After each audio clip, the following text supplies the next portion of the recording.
28 বছর বয়সেও বিয়ে না হওয়ায় ভুগছিলেন মানসিক অস্থিরতায়। এ নিয়ে পরিবারের সাথে প্রায় হতো বাকবিতণ্ডা।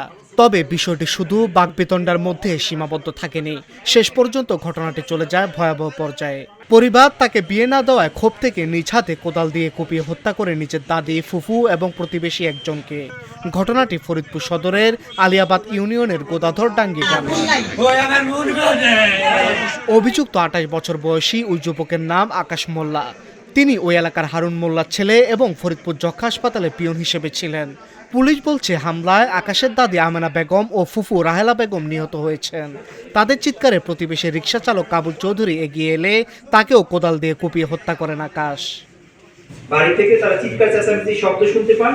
তখন স্থানীয় কয়েকজন ব্যক্তি সহ রিয়াজুল মোল্লা এবং নিহত কাবুল হোসেন তারা বাড়ির ভিতর প্রবেশ করেন এবং তারা একটি বিভৎস দৃশ্য দেখতে পান। সেটা হলো যে আকাশ মোল্লা, পিতা হারুন মোল্লা, তার দাদি আমেনা বেগম, তার বয়স হলো 80 বছর, এবং ফুফু রাহেলা বেগম, তার বয়স হলো 55 বছর। অর্থাৎ উভয় বৃদ্ধ মহিলা।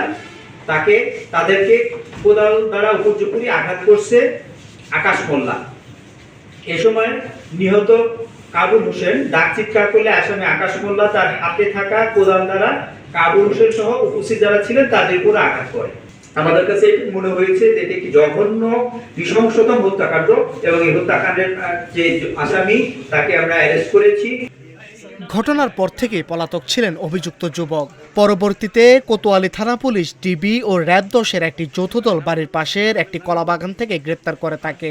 ওই সময় তার কাছ থেকে হত্যাকাণ্ডে ব্যবহৃত কোদালটি উদ্ধার করা হয়।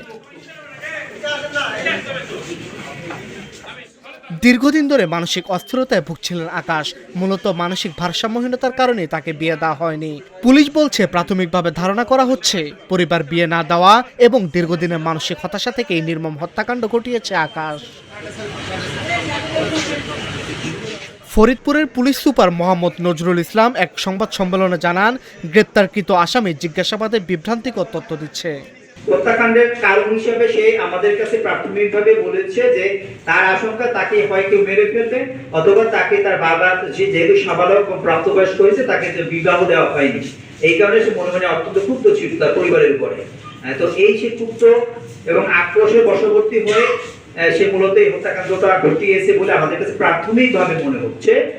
এবং আমরা আরেকটা জিনিস জানতে পেরেছি, সেটা হলো যে এই আকাশ মোল্লা সে মূলত একটি হাসপাতালে চাকরি করতো, টিবি হাসপাতালে, এবং বিভিন্ন কারণে সে বিগত বেশ কয়েক বছর আগে সে তাকে ওখান থেকে চাকরিচ্যুত করা হয় এবং এরপর থেকে সে মূলত এলাকাতেই থাকতো এবং এলাকাবাসী তার সম্পর্কে ধারণা হলো যে সে একা চলাফেরা করতো এবং সে সবসময় অ্যারোগেন্ট ছিল, অর্থাৎ সে আক্রমণকারী হিসাবে সে সবসময় এলাকাবাসী তাকে এড়িয়ে চলতো এবং সে একা একা চলাফেরা করতো। বর্তমানে ওই এলাকায় থমথমে পরিস্থিতি বিরাজ করছে। ভুক্তভোগী পরিবারে চলছে শোকের মাতম। এলাকাবাসীর দাবি, দ্রুত তদন্ত শেষ করে ঘাতক আকাশের দৃষ্টান্তমূলক শাস্তি নিশ্চিত করা হোক।